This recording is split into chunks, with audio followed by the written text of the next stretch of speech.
everybody, it's Danny with the Great Balancing Act, and thank you for tuning in again. So today I am joined by two of my very close friends, Allison and Jasmine, and they are joined virtually today, which is so different because both of these ladies live very, very close to me. So thank you both for joining. Thank you for having us. Yes, thank you. And normally, again, I would have been able to just hop over to both of their homes because they are so close to me. But I'm going to start off with Allison and let Allison just give a brief introduction to herself. Sure. My name is Allison, and I have two daughters. One is 3, and she's in preschool, and the other one is 5, and she is in kindergarten. And I work full-time, and I've been working from home since March due to COVID. Jasmine? Awesome. Hi, I'm Jasmine, and I have 2 kids. I have an 11-year-old daughter, and she's just started 6th grade this year, and I have a 5-year-old about to be 6 in September, and he just started kindergarten. I work full-time, thank goodness, with being able to work from home because of COVID. So I'm working full-time at home. I just got a new position. I just started like a couple weeks ago, so I'm on conference calls. And then my husband is actually home as well because he actually works for Cobb County Schools, and so he's home because of COVID. Awesome. So one of the reasons why I wanted to get these ladies together with me today was to discuss this just transition to virtual learning, because it has been different. You know, as everybody knows, we were used to being traditional learning, like in the classroom, and then we were thrown into like this world of something that was just totally different for us at the end of last year.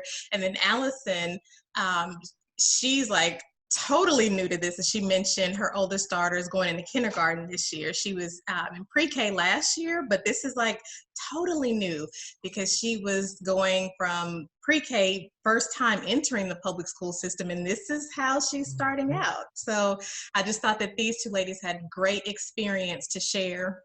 And so I wanted to just kind of get us together to be able to talk about that. All 3 of us live in the same county, and our county first gave us a decision on whether or not we could choose to go face-to-face or virtual. So do you ladies, had you decided what you were going to choose initially, face-to-face or virtual? So at the time I wasn't sure which one I wanted to do. I wanted to do face-to-face initially for the interaction. Again, since it was my daughter's first time going to kindergarten, I thought that would be great. But for safety reasons, I wanted her to be at home. So I was actually kind of torn initially when we had the decision. The decision, I actually was, so for my kindergartner, because it is his first time, I wanted him to go face-to-face because he needed that, and especially with learning, and I knew that being on a computer was not going to be great for him as a kindergartner. And then because my daughter is 11 and going in 6th grade, I actually gave her the option. I asked her, does she want to do virtual or does she want to go to school and go face-to-face? And she told me face-to-face, and I trusted her with that, and, you know, letting her make that decision because she has gone through the school system and being 11. And so I wanted both kids. I said, okay, let's go face-to-face. But then we got to being now on virtual, which is where we are. One thing I should have done, just for those who have not seen my videos before, because I've talked about my family like in the other videos, but for anybody who's new to this video, I should have done the same thing that they did in the very beginning, which was to give my my own overview. But for those of you who haven't seen my previous videos, I do have 3 kids myself. So I have my oldest actually just turned 11 this past week, and then I have a daughter in pre-K, and then I have a son who is 2. And Jasmine and I had talked, I mean, actually I talked to both ladies, but in particular, I did talk to Jasmine as well, because both of our daughters, they actually met, because they used to go to the same elementary school, and they were on the same cheer team back in the day together. And so my daughter, like hers, was going into, y'all hear that? Yeah. That's what happens like when you're home with your family in the weekend, and it just sounds like a circus in my household. That's what 3 kids and a husband will do. That's like a whole roller coaster going on upstairs. It just sounds like you're underwater. I'm underneath the roller coaster is what it is. Yep. But yeah, so my daughter, with her going into sixth grade, we had that same conversation. So I asked her, and she definitely wanted to go back to school, and she was adamant about it. At the end of last year, when they came out of school, she didn't mind. She actually told me, she's like, I could do this through high school. Like initially, I think that was good for her, but then I think she got over it real quick when she hadn't seen her friends, and like 1 month went by, 2 months went by, and it was just like, okay, I'm over it. I want to go back. So as a mom, I hadn't yet made up my mind, because ultimately I was going to make the decision, but from her viewpoint, she wanted to go back. So that's kind of where we were. But then our county took that decision away from us, and they decided to go all virtual. I personally was relieved because I hadn't made up my mind. So I felt like they took that burden off of me. How did you guys feel I when felt the they made exact that same way. announcement? Exact same way. I felt the burden was taken off, and like I said, for safety, I was happy about it. So, yes. What about you, Jasmine? How did you feel when they announced it? I honestly didn't like it because you gave me a choice and I made that choice and then you just took that choice away from me. That wasn't like the best thing. I did not like it at all. If they were going to do something at least virtual or even have it that way, then I feel that, which I tell a lot of people, is just they should have let kindergarten, maybe kindergarten through second go face to face and have a big school and keep them separated and in their classrooms because they actually need that. For the middle schoolers, high schoolers, okay, fine, keep them on virtual, okay, and then let them go back eventually. But starting out kindergarten and second grade, like kindergarten to second, should have went honestly face to face and had that because they need this right now, not having been on virtual. And I will say to your point, Jasmine, I mean, at least, and me personally, I was actually kind of disappointed for my daughter because kindergarten is a milestone for them. And I wanted to have that experience of taking her to class. And we didn't get that. I think eventually we will get that. But when they made a decision, I was disappointed in that aspect. But overall, just happy that that burden was taken off. I didn't have to make that choice. So it was really mixed feelings for me. But overall, I was okay with the decision the county made. You know, and there were some other counties right here in Georgia that were able to do the same thing. They made those same decisions to go ahead and send some of the younger grades and keep the older grades virtual. I can't remember. I want to say maybe it was one of the counties with an N. I can't remember which one, but they did do that very same thing that you're talking about. And I think it was maybe K through 3 that they did in person. And I want to say they even put them in the high school maybe so that they could spread them out into some of the bigger classrooms in order to social distance. So it does seem like if they were able to figure it out, why couldn't our county do it? So Right. I get that. And then it did put such an extra burden on some of the other parents who don't have the flexibility to work from home. And then you see like all of these other centers, like not even necessarily traditional daycare centers that are popping up, like the roller skating rink, you know, that are popping up and they're offering virtual learning as a service. And then you're back in the same situation where you have all of these kids that are getting together at other places. And then people are questioning, well, how does that help with the COVID situation? Because they're still getting together. So I get it. So, okay, how did your kids take it? Because like your middle schooler wanted to go back, and I'm sure your kindergartner was super excited because you probably talked this up. How did they take it when you told them the news? She was disappointed. She wanted to go see the building, go see her teachers, go see her friends. But when she met her teacher virtually, I think that helped her feel a little better. Oh.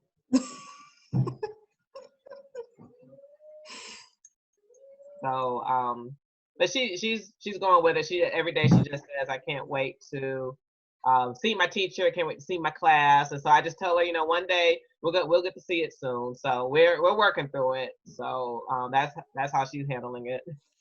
That's an interesting point too, because all three of us, I believe, Jasmine, you may have been there, but I think you may be in the same situation with me. But all three of us are in a situation we haven't even necessarily been inside the school that our kids now attend.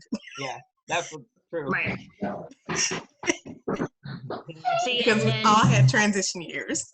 Yeah. right. And then I actually, for Jack, well, my youngest one, I actually moved him to the elementary school where my husband drives out of.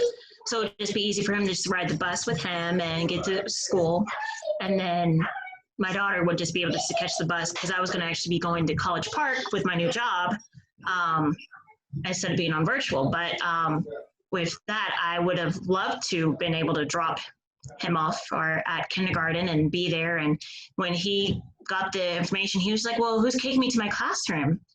And I said, well, your Mimi's going to be here, and then she'll pick you up at the stairs and take you to the dining room. That's your new classroom now.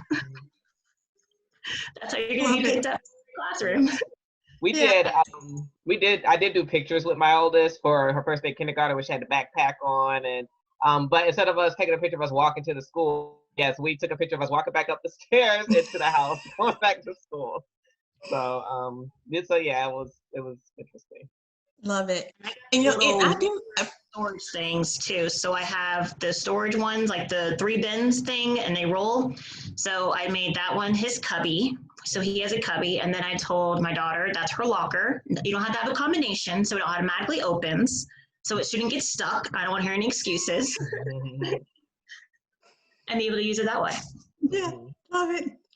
The schools are doing such a good job too, though, of still trying to keep up like the normalcy with some of the normal things like the school pictures. Have y'all started to hear about that yet? Like the yearbook things?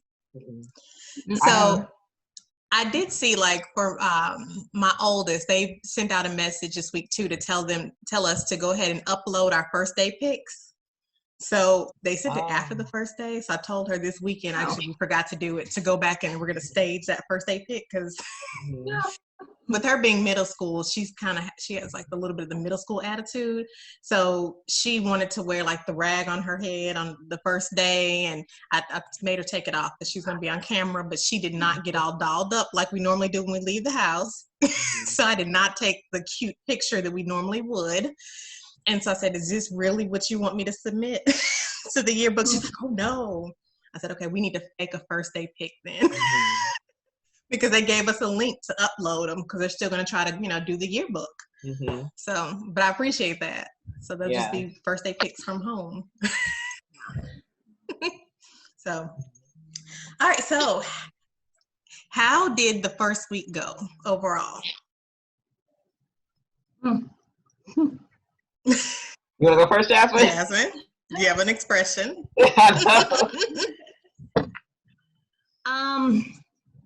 Not so great. Because I am working from home, which is great, but I'm on conference calls every day. It's like I'm on conference calls from 9 a.m. to 4 p.m. On these calls, I can't really help with my kids. So I actually hired my mom to come in and work with them since she drives her county too, so she can't drive. So she can come in and help with my kids. And my husband's extension span is like this big, so that wasn't going to help. Or his patients too. So I hired my mom to come in. She's with my kindergartner from like 7:30, and I think my mom leaves maybe about 1 o'clock. He's not really getting his work done. He's tired. He wants a break. He wants a snack. He's sticking his tongue out on camera. He's saying all these things. My daughter, for her classes, she got lost. And I'm like, you're not even in school. How you get lost? Going to class. But it's like the different buttons on the computer, they're not in order for her classes, which I feel like they should have made them in better order and actually name them correctly so they know where to go for their periods. So both of them have homework they got to get done. And actually, I started school Monday too, and I haven't done any of my college classes that I have to get done, and they're due today. Tonight. So I have to get my college classes done too. So my first week of schools have not done very well. Yeah, and did you have technology issues too? Yes, and I emailed teachers and They're just like, well, it's down. Okay, don't count my kid absent if they were trying to get on. And so that technology issue, and then trying to give us workarounds is not helping. I don't think they were prepared for this. It had months to prepare, and I don't think they prepared correctly for this. They should have had better information, better technology, being prepared, because the server, you're getting like thousands of people on at once, the server's going to crash, of course. It's not used to that. So it was difficult this week.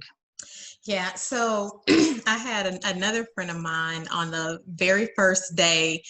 Her kid missed the entire day. Oh, wow. Because, well, first of all, the system crashed, and probably both of you two know. And so for the people who are watching this, I mean, again, we're all in the same county. So the way that our county is doing it is elementary goes first in the morning from like 8 till 12, and then middle school goes from 12 to 4. Primarily, they did that so that families who are sharing devices, that can work out with them. And so that very first day when the system crashed, people like Allison and Jasmine, who have the elementary school kids, experienced it more so than me, because I didn't get on until 12 with the middle schooler.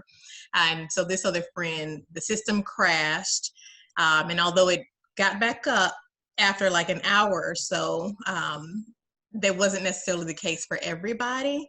And so she was one of those people. And so teachers started figuring out to send a backup way to sign into the system.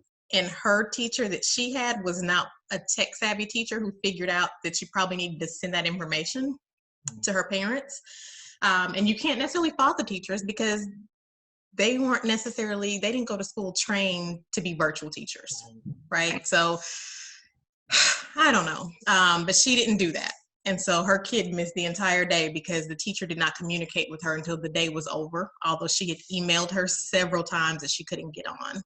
And at 11:30, when the teacher checked her email, She saw it. And she missed the entire day. Our experience was a little different. It was similar in that we did have technical issues every single day at 8 a.m. when class started. So the first couple of days we logged in probably about 7:55, 7:50, and we got into the system. And then 8 o'clock, she was kicked out, couldn't go on the server. So I had my iPad, I had my phone just as backups. But what the teacher did do, she did send us a Zoom link for a backup. So actually the first day of school was conducted through Zoom. So my daughter's teacher seemed to be a little bit more prepared in that way. And we had Zoom as a backup for most of the week, but by Friday, got a little bit better. My daughter took it seriously. She was pretty engaged and focused on her schoolwork the entire time. So hopefully that'll continue on as long as we do it virtually. But she was doing her schoolwork. She would put her headset on if it was getting too loud, because I am also working at the same time, and I also have my 3-year-old. But I've also had to bring in help with the 3-year-old and kind of assist me. And that's just something I am going to have to do until my 3-year-old's daycare opens back up. So it's a lot of juggling, and I think that's what it would continue to be. But at least for the most part, I was happy overall with her experience, except for, of course, the technical issues first thing in the morning. So that was our experience for the first week. Yeah, and for us, we had minor technology issues. They're sending out like an email almost every day about system-wide interruptions. But by the time the afternoon rolls around, I think it's just brief. Like they've realized now that the little go live link doesn't always appear. So sending out that, they figure out a way to automatically post the Zoom link to announcements, and that's working well. But for me, it's a matter of my now 11-year-old, because she was 10, when school started. At 10 and 11, they're used to having a teacher in the classroom who's able to give them their next step. They're not used to having to be independent and move themselves through the next task by themselves. And so with me working from home, the challenge is, especially like Jasmine was saying, you're on conference calls all day long. I'm not necessarily on conference calls all day long. I do have calls, but I'm still working. And so I find myself having to stop more often to check and make sure, especially during her independent time, that she is doing what she's supposed to be doing. Even things like getting logged into that next class on time because they get a 10-minute break. And so if on her 10-minute break, she wants to run and get a snack, I'm finding that you're late logging into your, how are you late logging into your class and you don't actually have to go anywhere? I'm like, are you logged in? No, I'm getting logged in. You don't have to drive anywhere. You don't have to walk anywhere. All you have to do is press a button. How are you late to class? But you were late to class. But I feel like that extra responsibility is on me. And it's like one more thing that I have to manage all while also working. Yes. It's doable, but it's just one more thing. It's one more thing, y'all. Yes, and that's what I found out quickly. So actually I took Monday off from work to help assist with her transition to kindergarten. But Tuesday, I found out quick that I actually have to block out that time from 9 to 12 for work. Not that I'm not working or not available, because I am, but I block that time so in hopes that my coworkers look at my calendar, they don't book meetings at that time, because like you just said, Danielle, you have to, once one section is over, they have to move to the next class, and she, my daughter definitely needs assistance with that. So it's a lot of disruption, and that helped a little bit, just blocking that time off my calendar. So again, we'll see as weeks go on how that works. And you can block that time. I can't block that time at all. Like I have to be on it because it is a new department. So we are building it out, and I'm one of the leaders. So of course we have to be available, being able to talk about what we're doing, how we're going to, make this department better. So it's kind of hard. Like I can't block it out. Unfortunately, I have to be on the call. So then my mom's coming, hey, he needs to be on this, because of course she's not tech savvy either. So I have to like make sure I'm on mute, try to help her. Then my daughter's trying to get on when it's like 12 o'clock-ish. And then she's trying to figure out what periods to go to for her class. Like I said, they're not labeled great, so she knows. And so she's been having difficulty. And like you were saying, Danielle, like it was like she's late to class. And I'm like, you're at the computer, stay there. Oh, we were taking a break. No, just stay at the computer. If you need something, hurry and get some water, go to the bathroom. It's like you have only like 5-7 minutes in between classes. This is what happens when you're actually in middle school. You have to hurry up and go and then get to your class. And she's been pretty much late like every day. But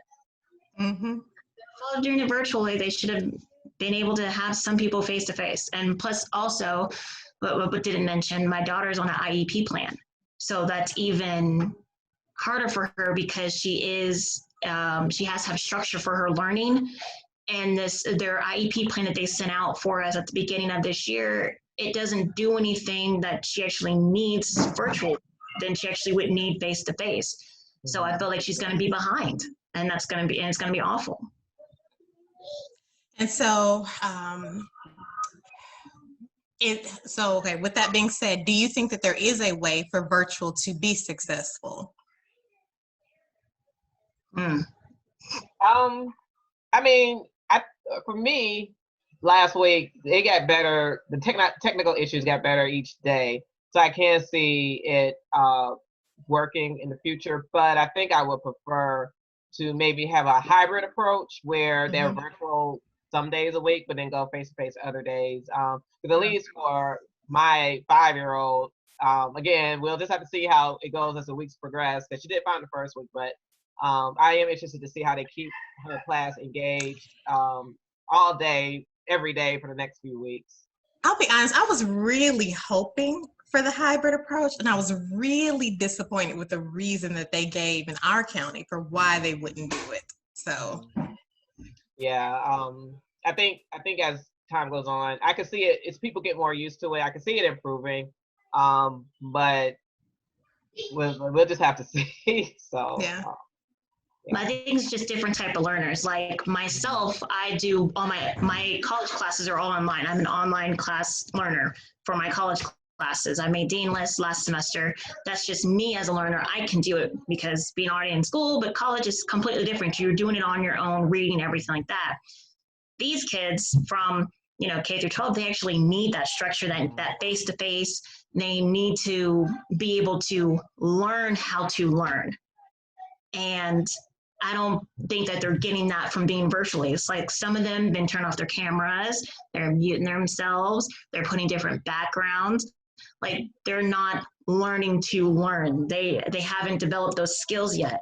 And this virtual is not providing those skills, not teaching them how to actually study independently, or having people around them in a classroom and you're having to, work on your stuff. You're paying attention to the camera and making sure you look good for your friends, even though I know they do that in school, but they're not learning how to learn. It's not a great experience for them to be able to learn here online.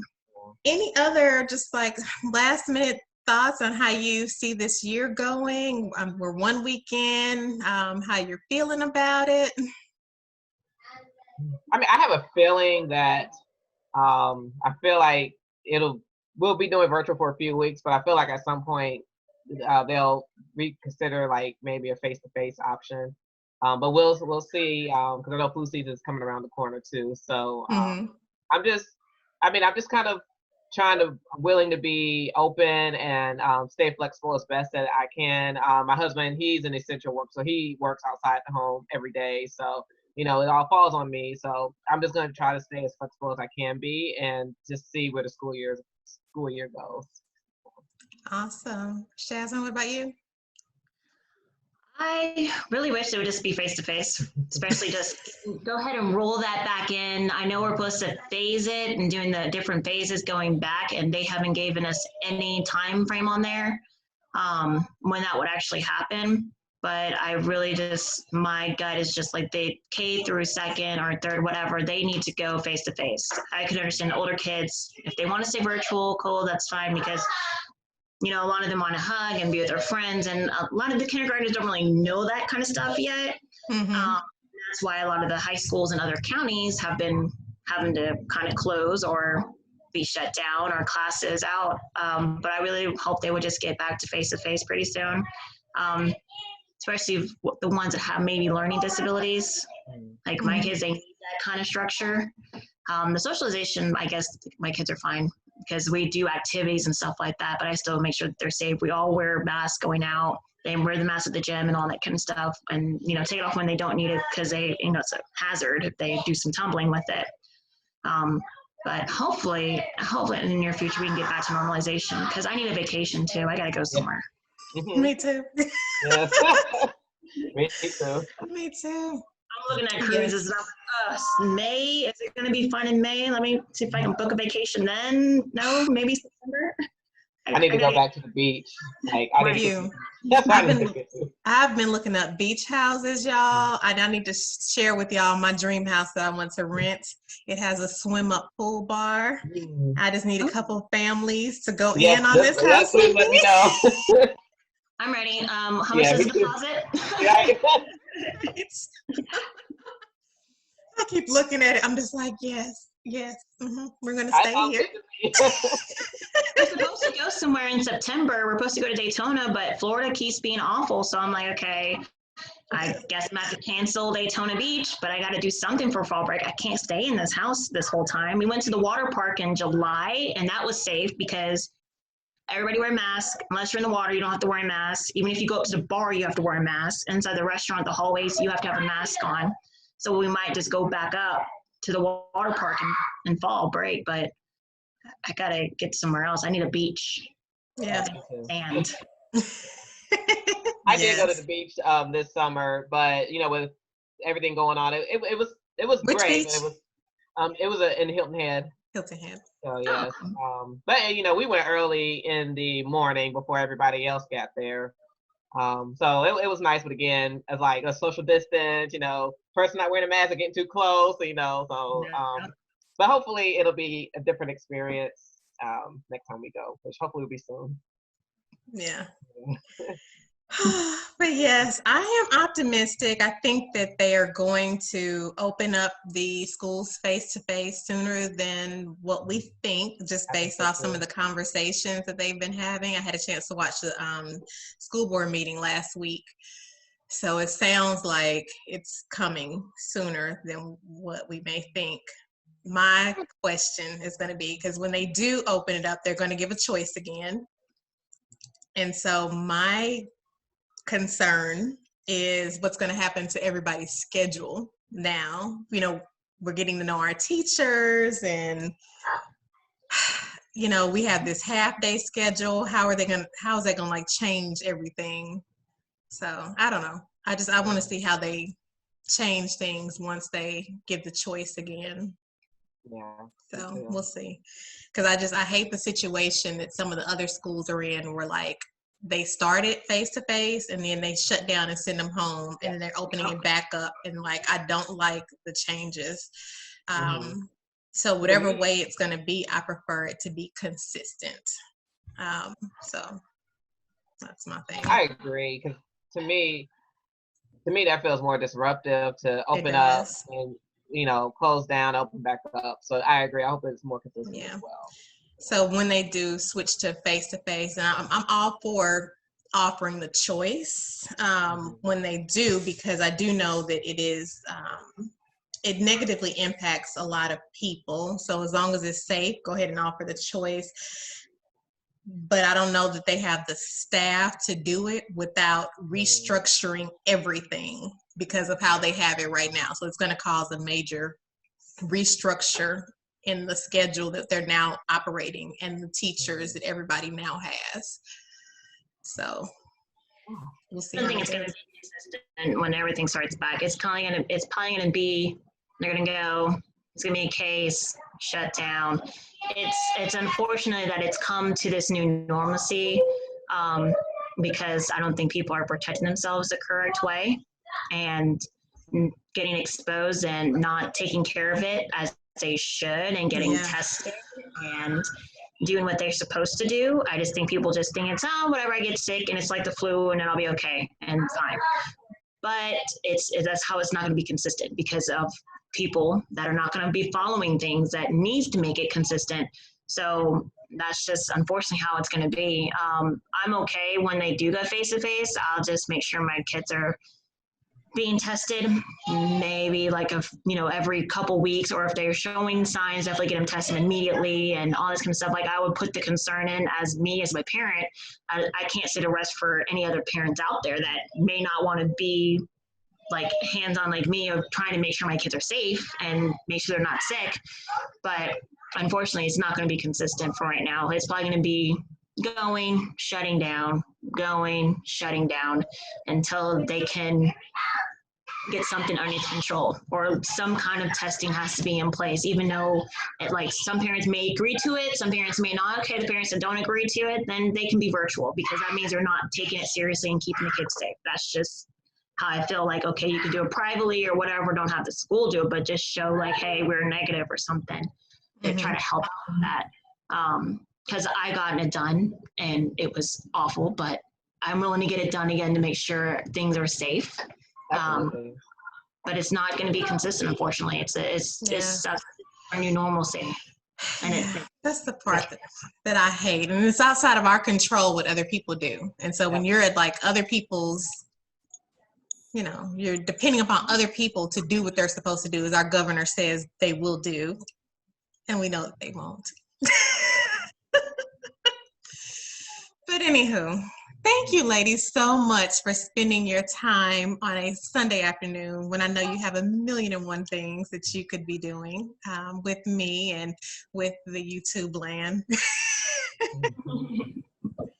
So thank you so much. I will send you a final link once everything is ready. And thank you.